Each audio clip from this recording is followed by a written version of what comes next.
दूर खड़ी अच्छी लगती हो, क्योंकि करीब आओ तो शायद हमारे सोच न मिले, तुम दूर खड़ी अच्छी लगती हो। उस रोज न जाने कैसे मेरी नज़र तुम पर टिकी रह गई। मैं चल रहा था पर घड़ी का कांटा वहीं पर रुका हुआ था, एक पल के लिए जब वही पल सच्चाई लग रहा था और बाकी सब झूठ।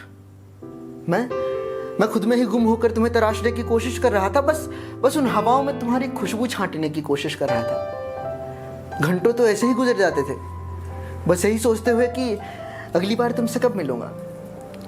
फिर हर रोज तुम छाँव की तरह आती और मैं धूप की तरह तुमसे मिलने की ख्वाहिश लिए दूर खड़े देखता रहता, बस देखता रहता।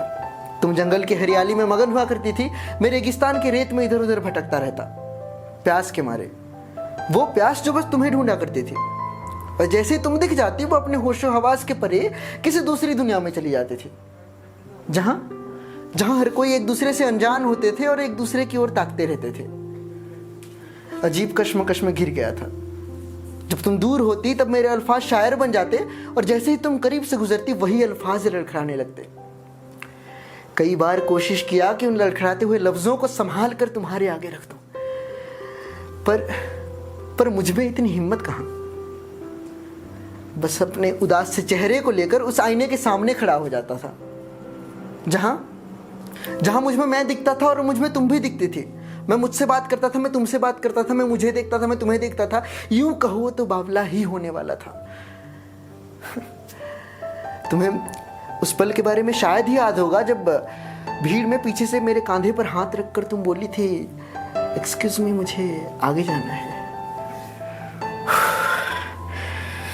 वो मिठास, वो आवाज, वो एहसास, वो आवाज, वो मिठास, वो एहसास, इस जुबान से कैसे बयां करूं मैं उसको, कैसे। सोचता था कि एक जलते हुए दिए के नीचे सन्नाटे भरे अंधेरे में अकेले बैठकर तुम्हारी यादों में खो जाऊं, पर उस वक्त तो बस मैं ही देखा करता था। मगर आजकल तो तुम भी जायजा लेने लगी हो, शायद मेरे एहसासों को महसूस करने लगी हो, शायद। पर एक अजीब सा डर हमेशा मुझे डराने लगता है।